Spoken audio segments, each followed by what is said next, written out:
Well, hello and good evening to you. Welcome. This is Ghana Tonight. We're live on news up at Tadesawekanda, also live on TV3 Ghana on Facebook, DSTV channel 279. We're all across the world on 3news.com. I am Alfred Ocansey. Tonight, Finance Minister Ken Ofori-Atta speaks on Ghana's quest for an IMF bailout after engagement with the external creditors at the IMF spring meeting ongoing. We have the details, including the new May deadline that has been announced. Stay with me. We'll cross over live to Washington, D.C. My colleague Abdul Sani Rahman is sitting through that press conference, which is expected to start in a few minutes in Washington, D.C. So we'll bring you live updates from there here on Ghana Tonight. We also continue our conversation on concerns of identity theft associated with the SIM card registration, as more and more of you, the people out there, are reportedly facing similar situations. Stay with me. A number of you have been sending us messages. We'll get into it. Details of the United States Department report on human rights in Ghana, which has revealed stark abuses, are up on the show tonight. We'll get details of this particular report, and also this evening experts will also be joining us on Ghana's game-changing lead in approving malaria vaccines, as well as the invasion of a dangerous new mosquito breed. Well, that's what we have for you tonight here. Stay with us as always. So all we're learning is that there's a new mosquito in town, so you might want to know exactly how to protect yourself against this new mosquito that we understand has been discovered in Tuba and Dansoman as well. Let's hear from you. We're very interactive tonight. The hashtag is Ghana Tonight on Facebook and Twitter. Let's get talking.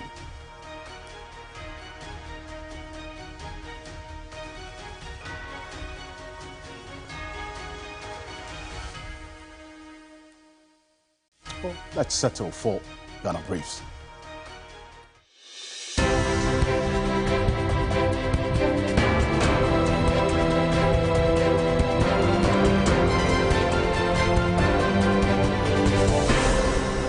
Finance Minister Ken Ofori-Atta has reassured investors that Ghana's economy would soon return to its initial state of excitement as he pushes for financing assurances from creditors to support Ghana's bailout program from the IMF. The minister said Ghana would secure an IMF board approval for the agreed $3 billion loan in the second quarter in a presentation to woo back investors. The need and the sense of fierce urgency to conclude our discussions with the Paris Club for them to then submit the assurances to the fund. Finance Minister Ken Ofori-Atta is confident Ghana will secure an IMF deal in the second quarter of the year. The IMF boss, Kristalina Georgieva, earlier urged creditors to act swiftly to enable Ghana complete its deal. We are expecting that next week there will be discussions among creditors, and I can tell you that I use every opportunity myself to urge them to act swiftly. The Food and Drugs Authority has granted marketing approval for the R21 malaria vaccine manufactured by the Serum Institute of India for the immunization of children between 5 months and 3 years. The FDA says the vaccine is safe and has a 73% efficacy. The approval was granted following an extensive series of reviews and peer reviews of the non-clinical, clinical, and quality parts of the vaccine product development dossier. The former president, John Dramani Mahama, says the appointment of politically exposed persons to the Electoral Commission is evident that the new Patriotic Party fears losing the 2024 general elections. The NDC flag bearer hopeful has been speaking to some party delegates on the final lap of his 3-day tour of the Eastern region. EC, Electoral Commission. The MPP is afraid of losing the next elections, so it is fielding the Electoral Commission with its members. Ghana's human rights status has once again been called into question in the latest 2022 U.S. Department of State report. Among other things, instances of corruption, arbitrary arrest and killings, as well as abuse against journalists are eroding gains made in the democratic dispensation. The highlight of the report are concerns of stark human rights abuse in the country.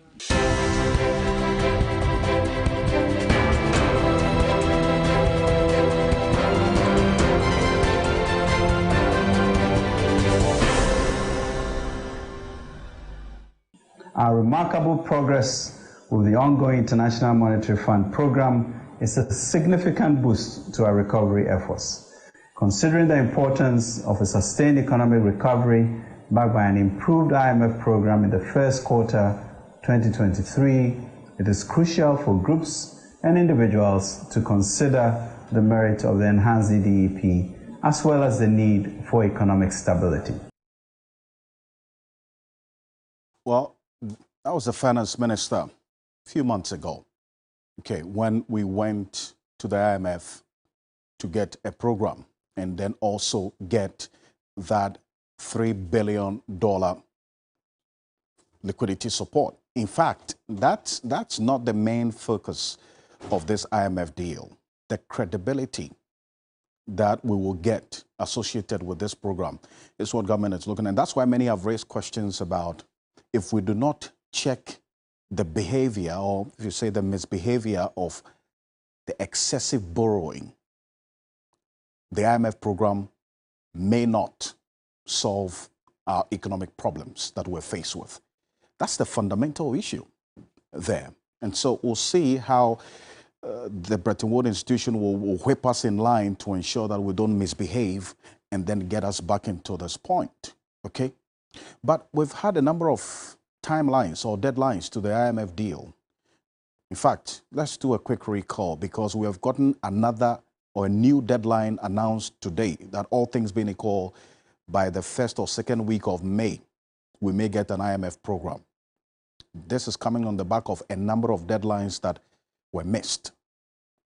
This is the president sometime last year indicating that by end of year 2022, we were going to get at least an IMF program so that the 2023 first quarter would know how the next at least 22 months will look like. Take a look. Determined to secure these arrangements quickly, to bring back confidence and relief to Ghanaians. We're working towards reaching a deal with the IMF by the end of the year. That's the president. So in fact, that was the last quarter of 2022. You remember this, the last fellow Ghanaians that he did, and he put out this timeline. Well, that has been missed. Then, in the first quarter of this year, in fact, it was sometime in the first week of February, he gave out another timeline, which, as we speak, wasn't achieved. That's end of March. Take a listen. Mr. Speaker, having reached a staff-level agreement on 12 December 2022, after 5 months of intense negotiations and completion of most of the prior actions required under the agreement, we are on course for the IMF staff to present to the IMF Executive Board Ghana's program request for a $3 billion extended credit facility by the end of this month. That end of this month is the end of March. Well, today is the 13th of April. We're in Washington, D.C., meeting the external creditors and trying to get them to agree to this program that we expect from the IMF. In fact, there are some economists who say that government should just hush. That the finance minister, the president, just keep quiet and not be giving deadlines to this program because of what I've just showed to you. All these deadlines that have not been achieved. So just wait, and then when it comes, because right now we know that the panacea to this economic quagmire that we find ourselves in is the IMF deal, this IMF program. But after this program is achieved, then we're waiting to hear from the finance minister later tonight. And my colleague Abdul Sani is there, so we'll bring you live updates of this press conference the finance minister is expected to address in a few minutes.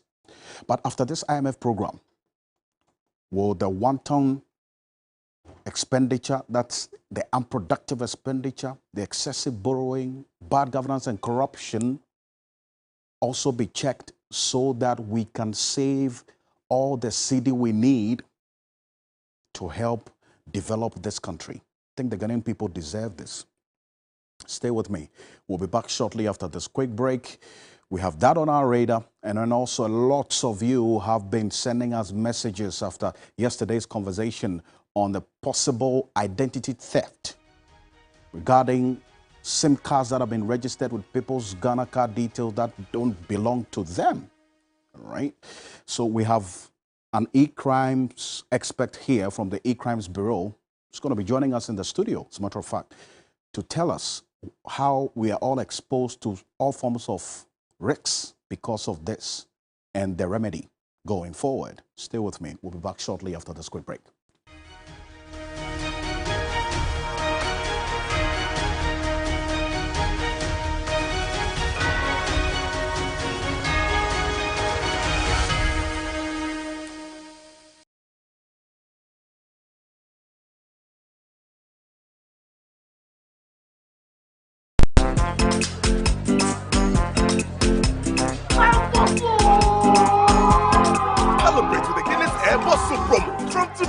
Win your share of over 3 million Ghana cedis worth of prizes whenever you buy a bottle of Guinness, Star, or Origin. Dial star 1000 hash to submit the code under the crown, and you can win cash, free airtime, and drinks. So look sharp. This advert is FDA approved. Drink responsibly, not for sale to persons under the age of 18 years. Not recommended for pregnant women. Ladies and gentlemen, we're going to demonstrate to you the superior properties of Flamingo paint. As compared to other paint brands on the market, we take equal quantities of Flamingo paint and this ordinary paint. We then dilute them with water. And now, let the test begin. The gentleman on the left is going to apply the ordinary paint, and the gentleman on my right will use the Flamingo Superior paint. As you can clearly see, Flamingo has the obvious better hiding. Furthermore, Flamingo has painted a much larger area. You know, one bucket of Flamingo paint is equal to several buckets of any other paint brand on the market. Flamingo paint is made with superior formulation to give superior durability, superior hiding, superior coverage. Flamingo paint, simply superior. Everybody knows Acrobato. And if you know Acrobato, it means you know M-Punch Homeopathic Clinic. M-Punch Homeopathic Clinic is my pillar. Let's hear what others are saying about M-Punch Homeopathic Clinic. Who will be careful M-Punch one? Chesena mi ankasa me period na se problems wom ntina ma wo ho idea ma me papa chesena nya asem ketewa na mkwan point no mo hwe me modem no mo hwe bibia na so mo meduro me fire no ene ma won kra me nu foforo kwa na mkwan mu a eba and everything yourself me ma me no adwodwo eda ho a wontumi nante ene ne ko end point o mama nu a ene ne ho idea watimi asori anante. That's end point for you of Acrobato. Hello hey ohwehwe what che okay a free bra wo di end point what dance am me call you no me just say my name koye and person my emre nyina and na magina sabema na me be fear for there the one dey nyina jaresa. You heard everything. I have secret. M-Punch is my secret. M-Punch Homeopathic Clinic. I'm free. At long last, Blue Jays Vodka makes a market. Blue Jays Vodka makes Numbi a fine. This look, the guys are chilling with Blue Jays Vodka mix. Wow! Numbi a tasty. Can we join you guys? We are all single. Yeah. I'm fine. Blue Jays Vodka mix, and we are dead. Taste to me a kama. Enjoy the unique taste of Blue Jays Vodka Mix. Blue Jays Vodka Mix. Numbi, a fine.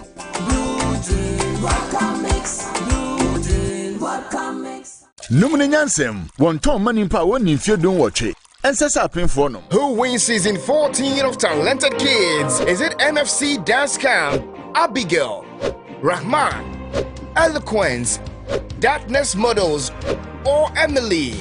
It's the final showdown with the 6 finalists of Talented Kids live from the Accra International Conference Center this Sunday, April 16 at 3 p.m. The playground opens at 12 noon for all game lovers. Our finalists have worked tirelessly to perfect their craft and they are ready to take the stage and give it their all. From mesmerizing dance routines to spellbinding singing performances, incredible modeling moves to word dexterity, there is something for everyone. But in the eyes, in the rush, well, and living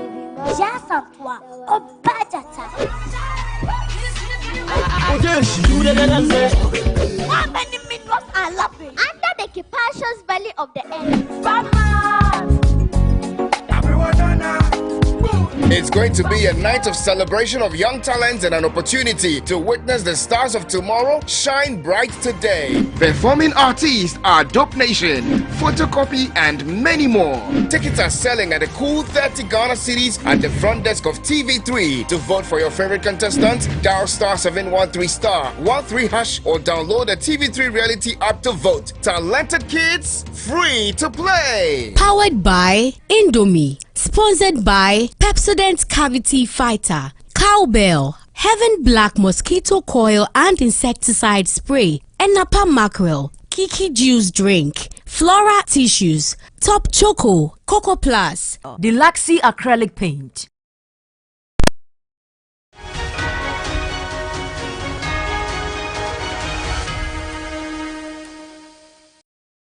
You're welcome back. This is Ghana Tonight. We're live on TV3 Ghana on Facebook, DSTV channel 279, all across the world on 3news.com. After yesterday's conversation concerning the issues raised about some people having their Ghana card details being used to register SIM cards that do not belong to them. We had someone connecting with us live, sharing his experience, getting to know to his shock that 7 other SIMs had been registered with his Ghana card details that do not belong to him. Okay, so after that conversation, a number of you have reached us on social media, sharing similar experiences with us, that you got to know that your SIM cards, in fact, your Ghana card details have been used to register SIM cards that do not belong to you. We want to stay the steam on this matter because it is a very, very crucial issue that has a number of implications. Okay, take a look at some of the comments that we got. I went to Vodafone head office to buy and register my SIM and gave them my Ghana card. But to my surprise, whenever people call my line, they complain it's not my name that appears on the Truecaller, but someone else's name. So I had no option than to stop using it. I found out same thing and a friend told me to go to the MTN office. I went to the Ring Road office, but the customer service department told me they can't do anything about the numerous numbers my ID has been used to register. I stood up and walked out with long face, and that was the end. I'm equally a victim. My Ghana card has been used to register 10 MTN SIM cards on my blind side. This is worrying. This issue has a lot to do with SIM registration process by the telcos. Is it possible for a bank to open account for a customer using the person's Ghana card without the person's authorization? Answer is no. So why can't the telcos also implement robust process? This is very sad. Just imagine if a number is registered under your name and that number has duped someone. Most of the staff are part of the robbery thing that's going on. How can this be? The same thing happened to me. I went to the MTN branch at Ring Road opposite GRA head office at Circle.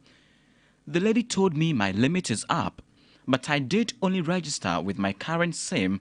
I wanted to get MTN as well, but she told me this on that fateful day.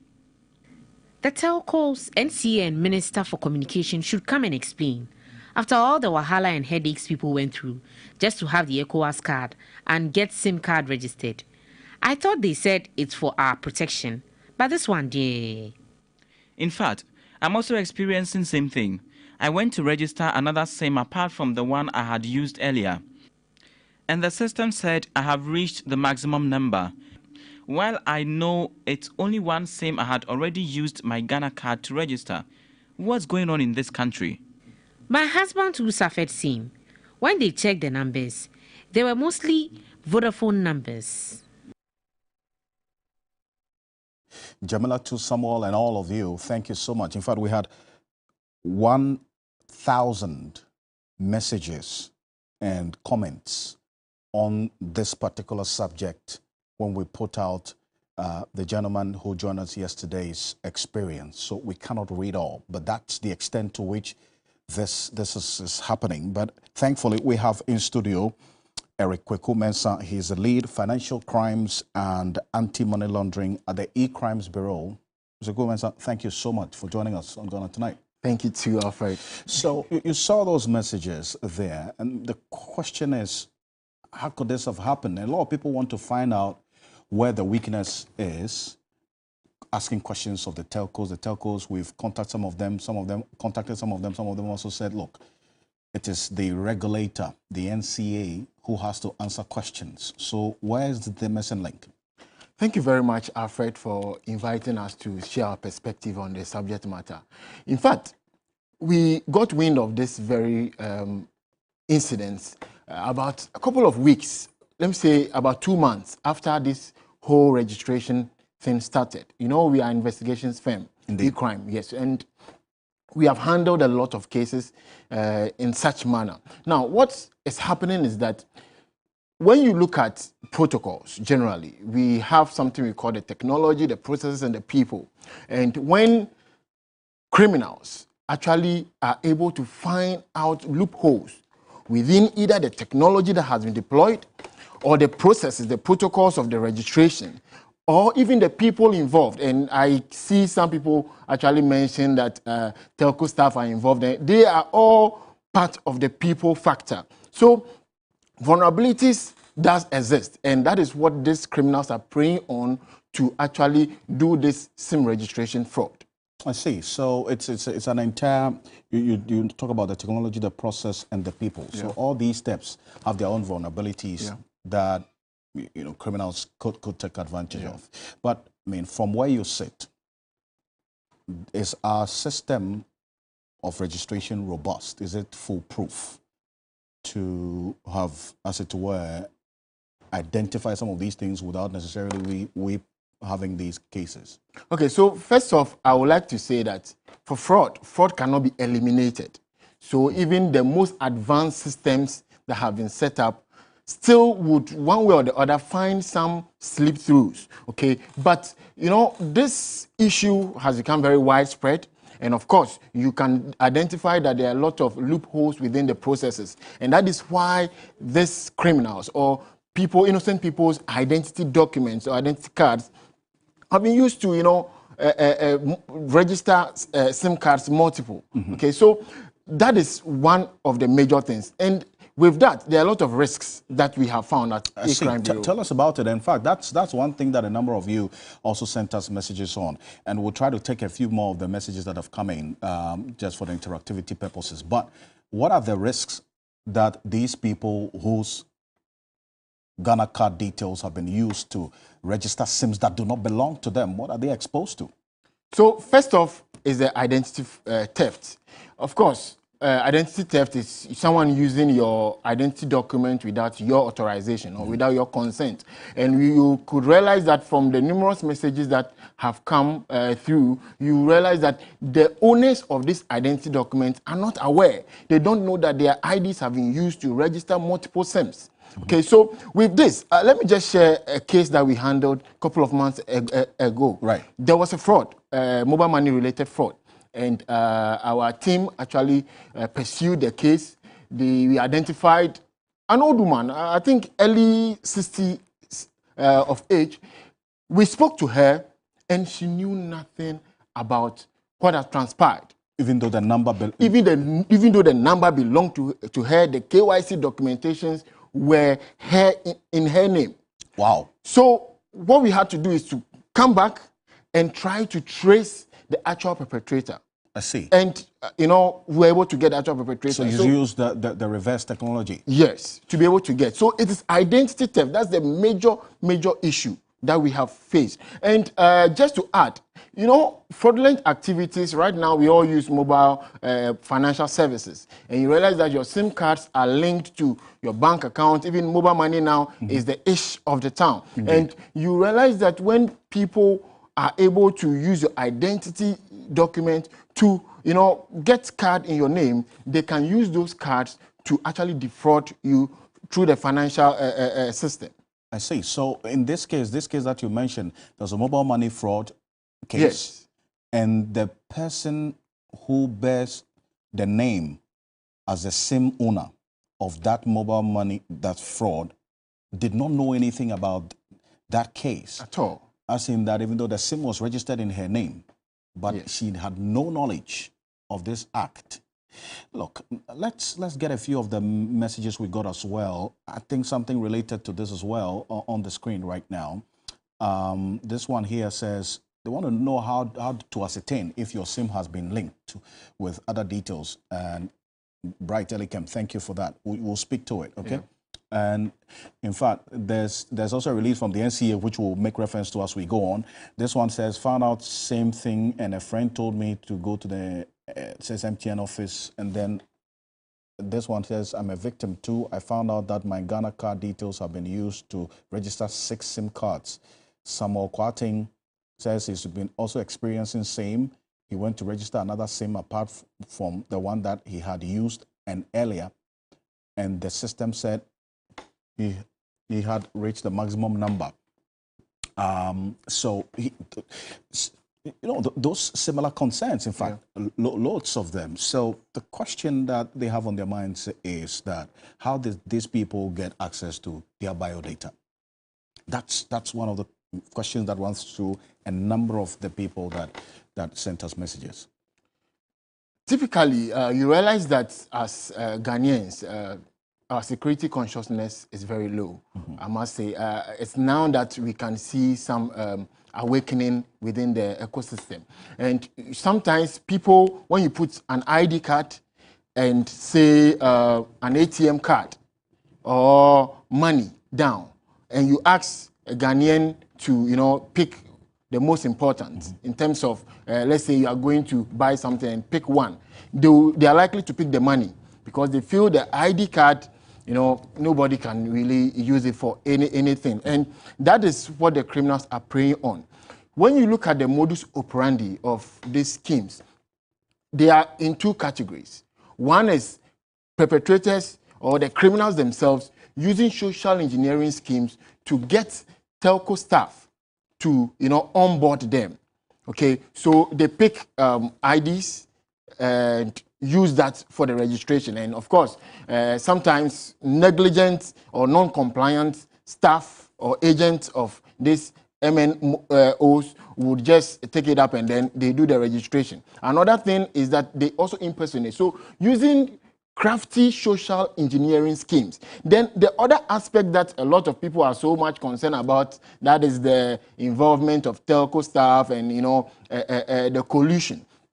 We are seeing 2 different angles in relation to that per our analysis at E-Crime Bureau. And one is, of course, these agents have targets for registration. So of course, if people are not coming to register, they then have to use, or they then tend to use ID cards of people that they've really served to register multiple SIMs so that they can, register within the system that they have done a lot of registrations in order to get commission and all that. And the other angle is the collusion with criminals. I see. Because we got messages as well from some people who said they went to buy a SIM, they were ready to provide their data, and the person said, you know what, if you don't have your Ghana card here, I have a pre-registered one already, so I can sell it to you. Good. That's what you're talking about.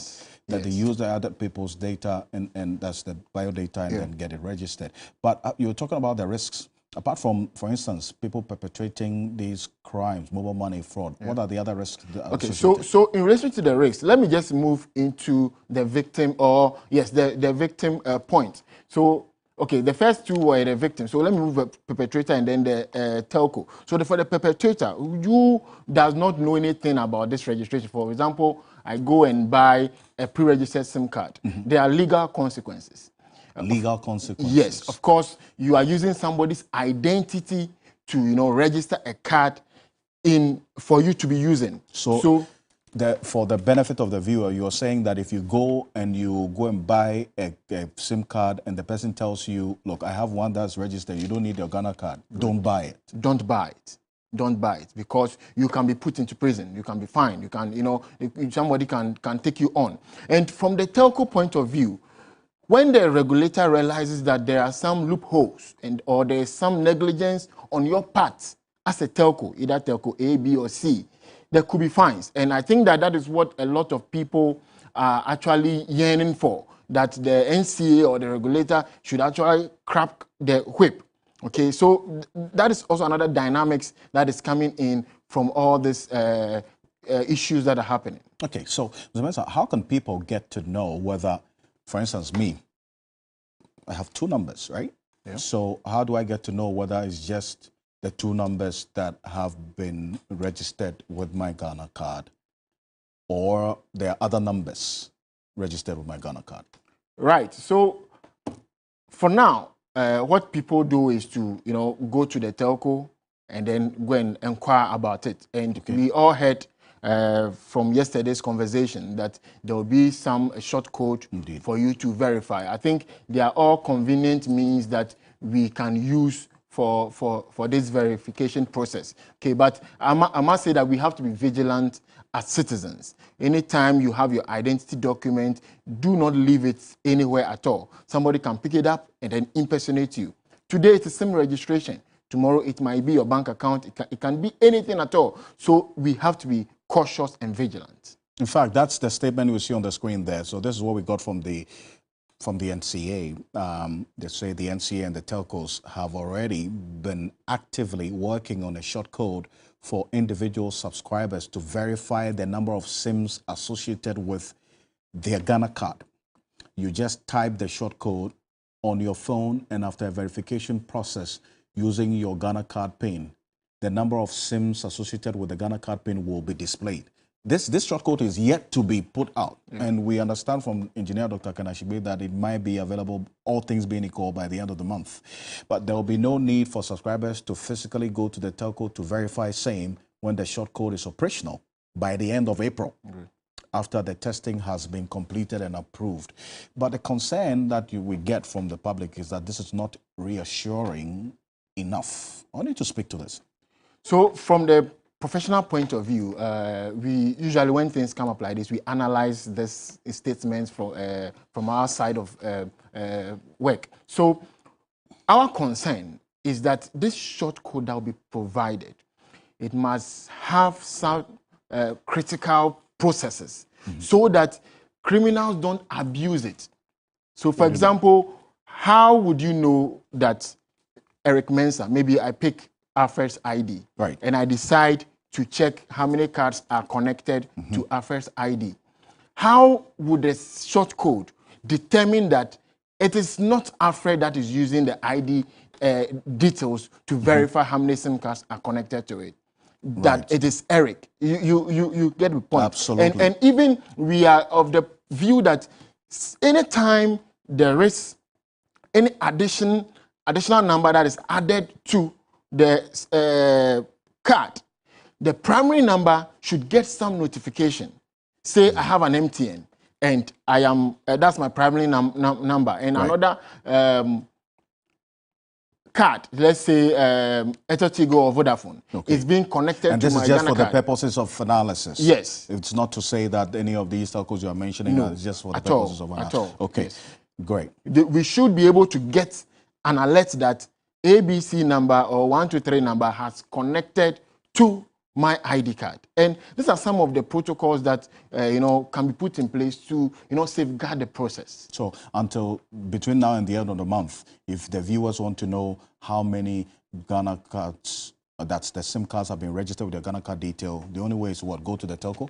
For now, that is what we know, because they have the say in relation to the numbers that are connected to Ghana card. I appreciate your time. Thank you. Indeed, Thank you so making the time to be here this evening. Eric Kweku-Mensah, lead financial crimes and anti-money laundering at E-Crimes Bureau. Eric, appreciate you. Thank you very much. Thank you so Alfred. much for coming. Up next, we have Ghana has also become the first country in the world to approve a malaria vaccine. This is the first time the vaccine has received regulatory approval anywhere in the world. That's what's coming up next.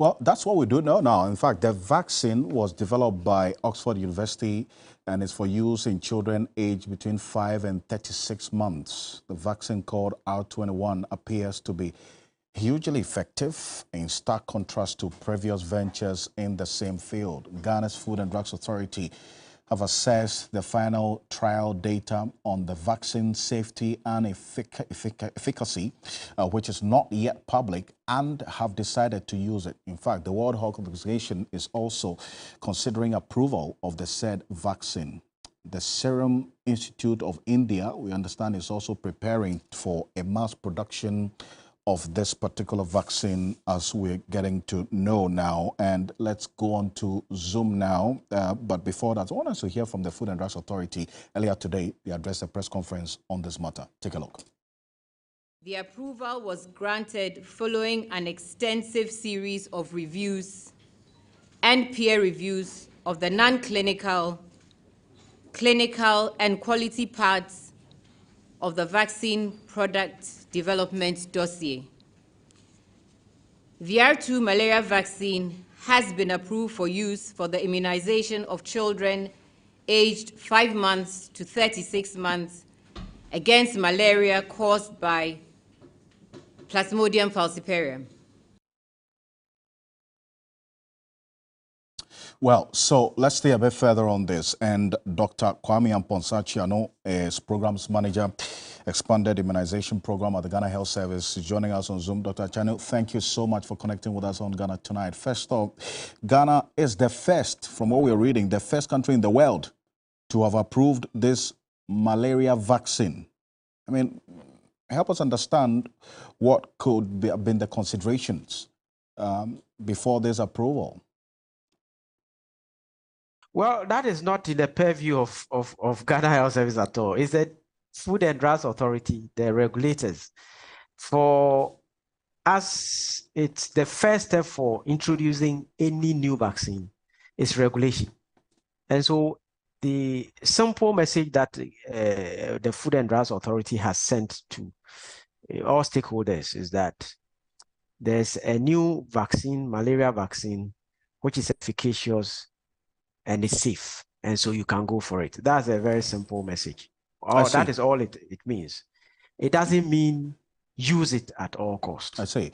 But, well, I've been reading some medical journals suggesting, Dr. Chiano, that data from an ongoing phase 3 clinical trial of this vaccine we have just approved in Burkina Faso, Kenya, Mali, and Tanzania that involves some 4,800 children is yet to be published. Phase 3 is not done as yet. So I want to find out if there's any merit in those who make the argument that Ghana should have just waited a little before approving this, so we see this phase 3 trial approval.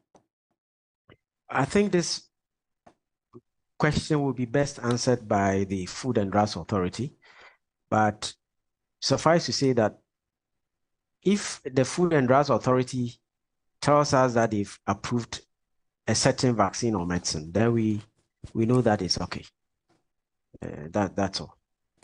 Because they do a review of a whole dossier.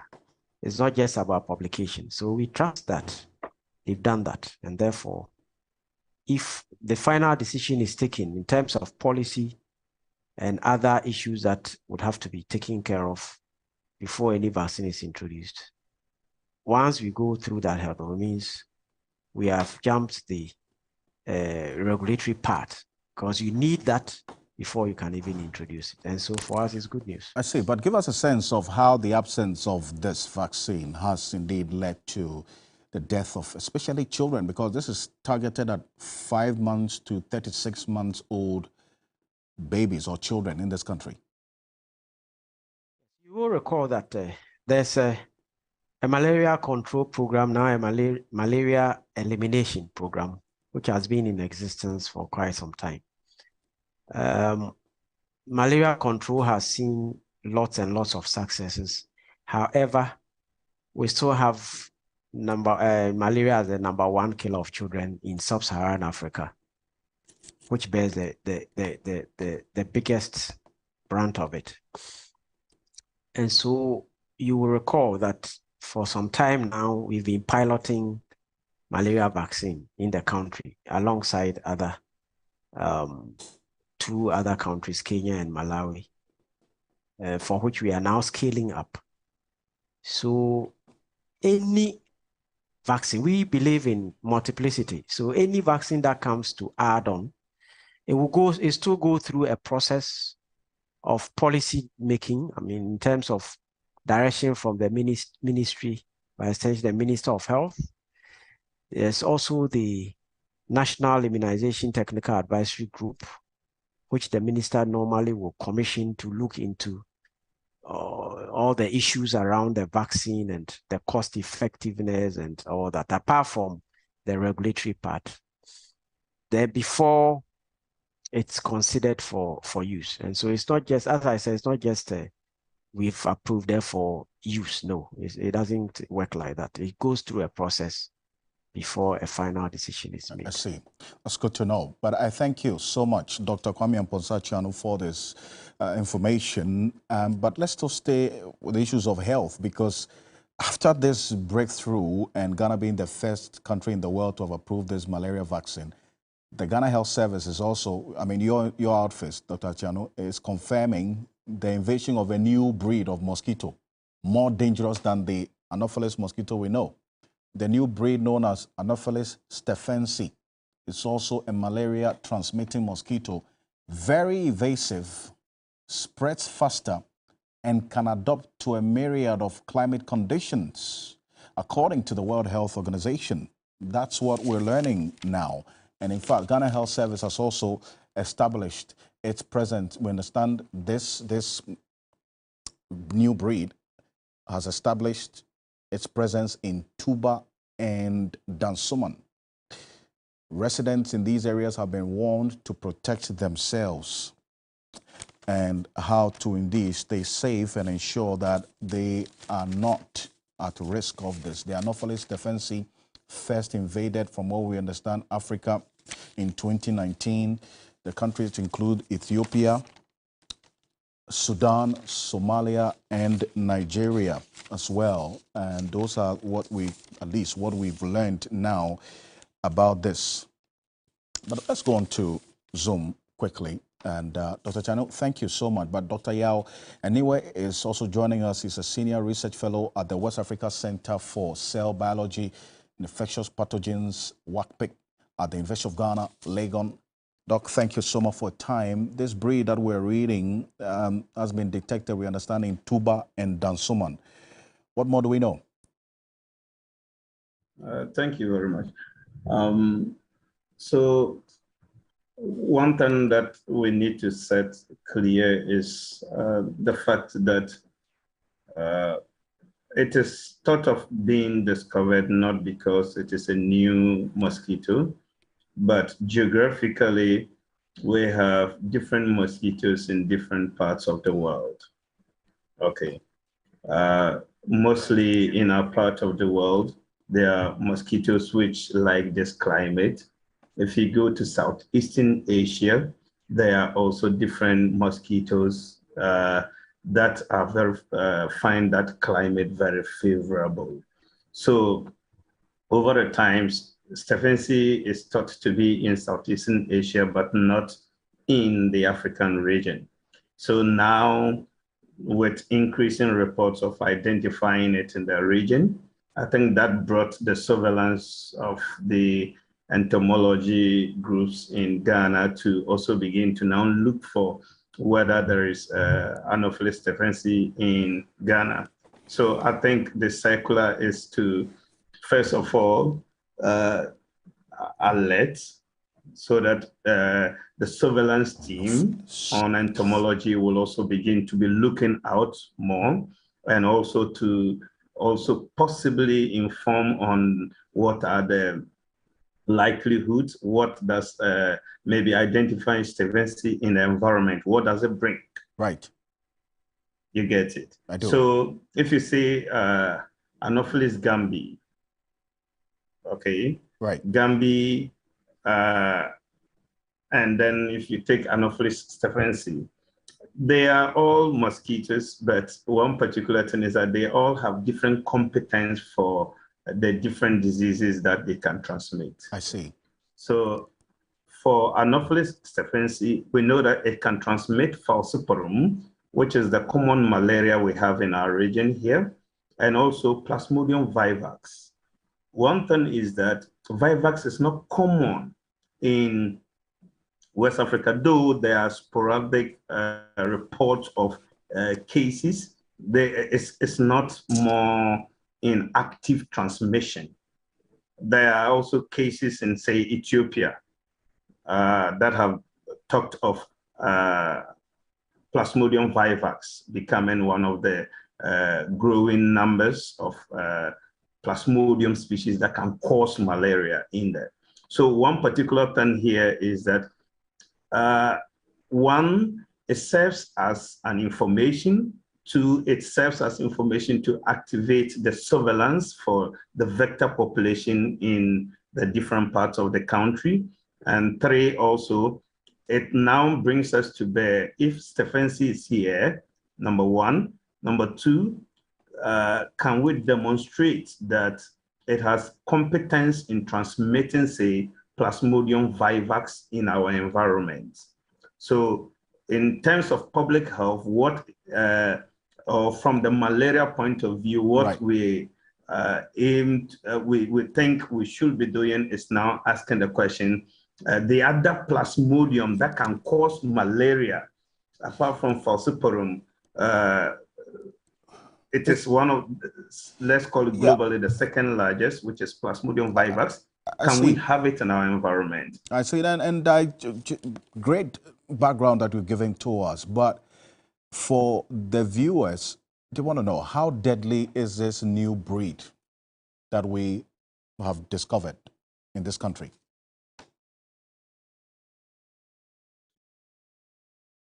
So the mosquito is not deadly. It's the parasite it's able to transmit. Okay. Mm-hmm. So one particular thing that we so stephensi can transmit falciparum and vivax. Right. Globally, falciparum is the one causing more diseases, even in our environment here. If you take a child to the hospital and he has malaria, most likely it is falciparum, though there are other parasites that can cause the disease. So Plasmodium vivax is in Asia, it is now becoming the dominant one. In our environment here, falciparum is the dominant one. So that is what it is informing. The other thing with Plasmodium vivax is that it causes the same malaria symptoms, it can take you to the hospital, assuming stephensi is to transmit that in our environment. The other thing that differentiates vivax malaria from falciparum malaria is what we call recrudescence. So you will have taken drug thinking that you've cleared every parasite from your blood. But what happens is that the parasite can decide to hide somewhere quiet. We call it a quiescent state of the parasite. And then at favorable times, then they reactivate themselves to now grow. So you will have finished your drug dose, and then these guys will now come back when the possible effectiveness of the drug had waned. So this is the main difference between the Vivax malaria and the falciparum malaria. Okay, so then finally, what should the viewers do to protect ourselves from this deadly bite? I think there's no cause for panic, number one. So to viewers, one, this is information, and every intervention that has already been ruled out or been educated by the public health units of Ghana Health Service, use your malaria treated net, sleep under the treated net. Those who are able to ward off the mosquitoes by using insecticide sprays and all those things, just do that. And when you have fallen sick of malaria and you go to the hospital, finish your dosage. These are things that we educate every member of the public to know. Though we can mention the name that, Stephen C can transmit Vivax, but it is still malaria. So all the malaria interventions are still active and are effective against anything of this nature. And for the vector control, I think we all still have to be very watchful in our environment, in the sense that let us not continue creating breeding grounds for mosquitoes. This is all it tells us.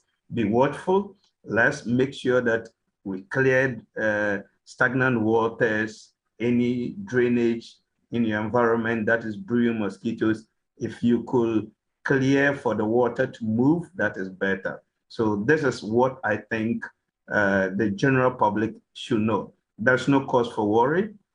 It's not a mosquito itself causing disease, but it is its competence in transmitting certain parasites. Indeed. That we're talking of here.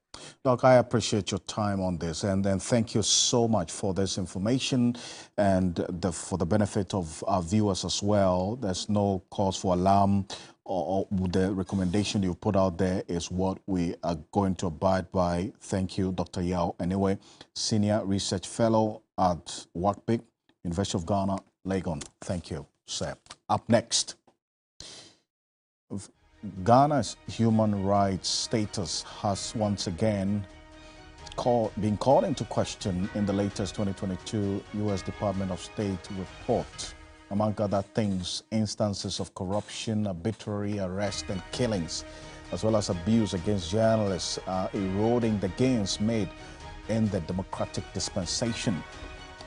It highlights our concerns of stark human rights abuses. Now, we're going to run through some aspects of this particular report shortly, but take a look at this. This is what is of concern, and indeed, that these are the areas we've identified in the report that a number of analysts have been speaking to and asking that government pays a lot more attention to them.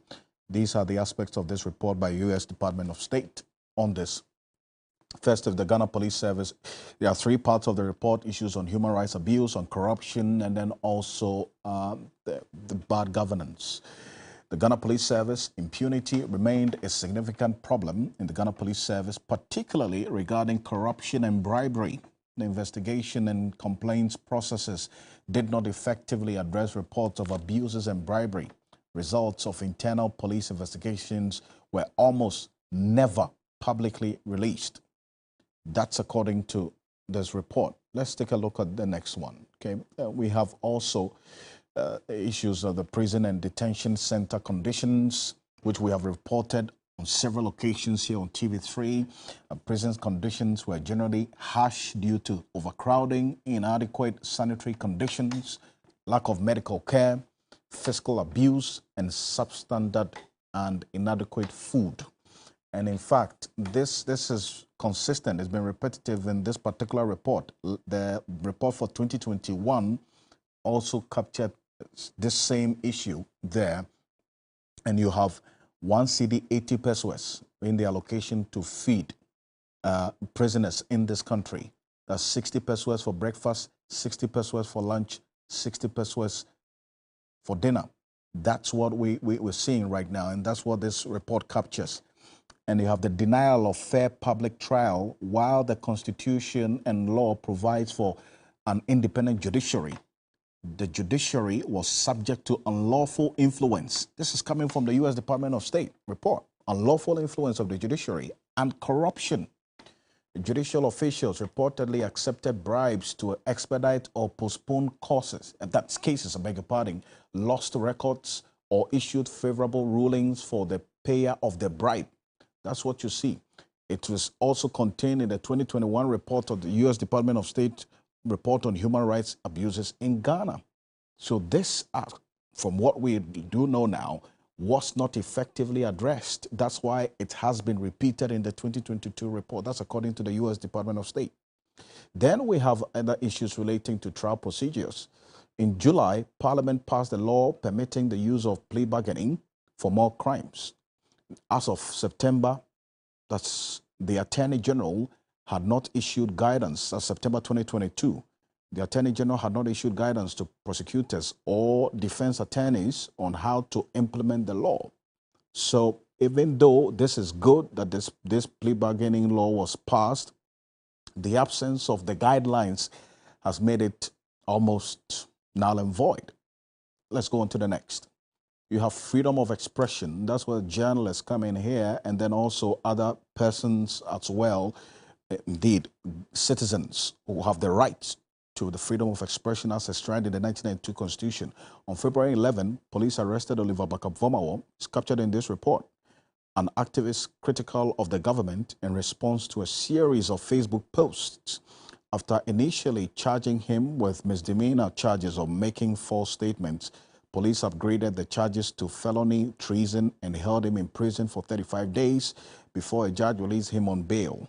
That's one of the instances they cite.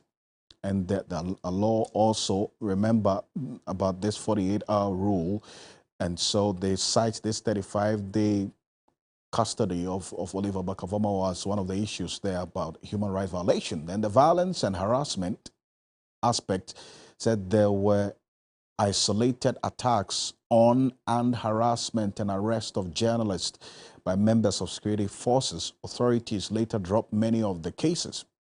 Attack on our very own colleague at Connect FM, one of our partners, indeed, here at Media General,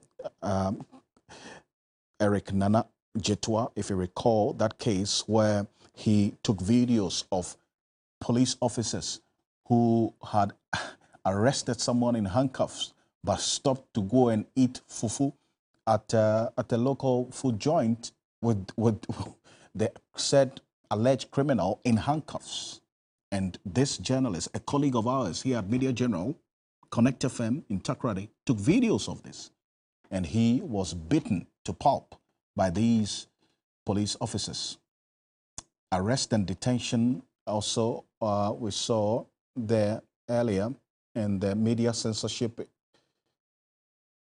In August, the Kumasi Traditional Council ordered Yoruba FM to stop broadcasting after it broadcast programs which the council considered disrespectful of their office. The station had hosted a politician and businessman who accused the traditional authorities of condoning destructive illegal mining in the region by their inaction. You remember how this case ended, went back and forth.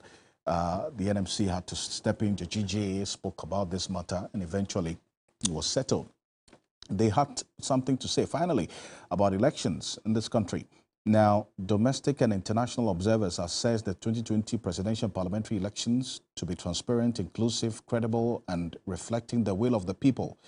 But here's where the concern is, okay, that they highlighted the issues of the abuse of the rights of people and also the killings during the 2020 elections in Techiman South, which is yet to be solved or persons arrested in connection with the death of people during the election 2020 in Techiman South.